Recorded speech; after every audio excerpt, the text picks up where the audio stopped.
ঠাকুর মা ও স্বামীজির চরণে প্রণাম জানিয়ে শ্রী শ্রী মায়ের কথা থেকে কিছু অংশ পাঠ করছি। 4টে বেজেছে।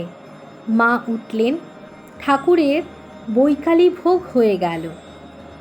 রাসবিহারী মহারাজ এসে বললেন, একটি মেম তোমাকে দর্শন করতে এসেছেন, নিচে অনেকক্ষণ অপেক্ষা করছেন। মা আসতে বললেন। মেমটি এসে মাকে প্রণাম করতেই মা এসো বলে তার হাতটি ধরলেন, হ্যান্ডশেক করবার মতো। মাঝে বলেন, যেখানে যেমন সেখানে তেমন, যখন যেমন তখন তেমন, সেটি প্রত্যক্ষ করা গেল। তারপর মেয়েটির মুখে হাত দিয়ে চুমু খেলেন। মেমটি বাংলা জানেন বললেন, আমি তো আসিয়া আপনার কোনো অসুবিধা করি নাই। আমি অনেকক্ষণ হইল আসিয়াছি।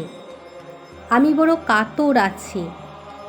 আমার একটি মেয়ে, বড় ভালো মেয়ে, তার কঠিন পীড়া হইয়াছে।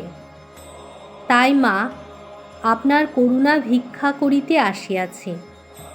আপনি দয়া করবেন, মেয়েটি যেন ভালো হয়। সে এত ভালো মেয়ে মা। ভালো বলছি কেন, আমাদের মধ্যে স্ত্রীলোক ভালো বড় একটা নাই। অনেকেই বড় বদমাশ, দুষ্ট।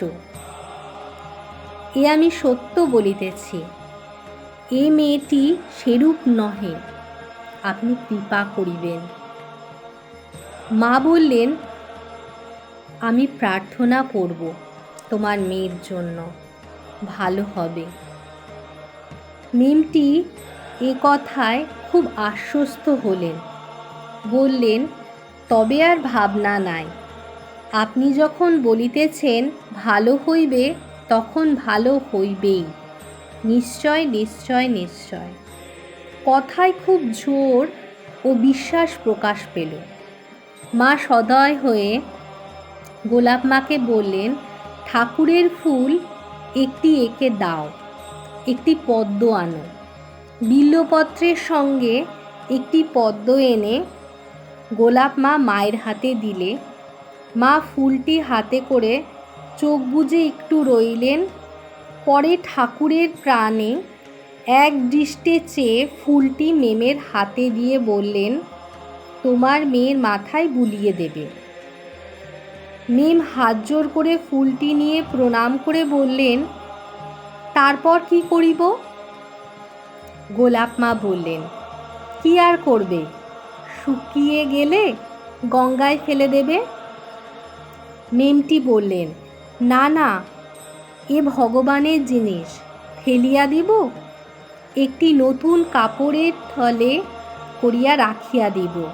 সেই থলেটি মেয়ের মাথায় গায়ে রোজ বুলাইয়া দিব। মা বললেন, হ্যাঁ তাই করো। মেম, ঈশ্বর সত্য বস্তু, তিনি আছেন। আপনাকে একটি কথা বলিতে চাই।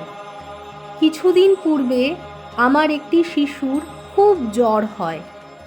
আমি খুব ব্যাকুল হইয়া একদিন বসিয়া বলি, হে ঈশ্বর, তুমি যে আছো ইহা তো আমি অনুভব করি, কিন্তু আমাকে প্রত্যক্ষ কিছু দাও। এই বলিয়া কাঁদিতে কাঁদিতে একটি রুমাল পাতিয়া রাখি। অনেকক্ষণ পরে দেখি সেই রুমালের ভাঁজের মধ্যে 3টি কাঠি। আমি অবাক হইয়া সেই কাঠি 3টি লইয়া উঠাইয়া আসিয়া শিশুর গায়ে ক্রমান্বয়ে 3 বার বুলাইয়া দিলাম। সেই ক্ষণে তাহার জ্বর ছাড়িয়া গেল। ইহা বলিতেই টসটস করে মেমের চোখ দিয়ে জল পড়তে লাগল। তারপর বললেন, আপনার অনেক সময় নষ্ট করিলাম, আমায় মাফ করবেন। মা বললেন, না না, তোমার সঙ্গে কথা কয়ে আমি বাড়ি খুশি। তুমি একদিন মঙ্গলবারে এসো। মেমটি প্রণাম করে বিদায় নিলেন।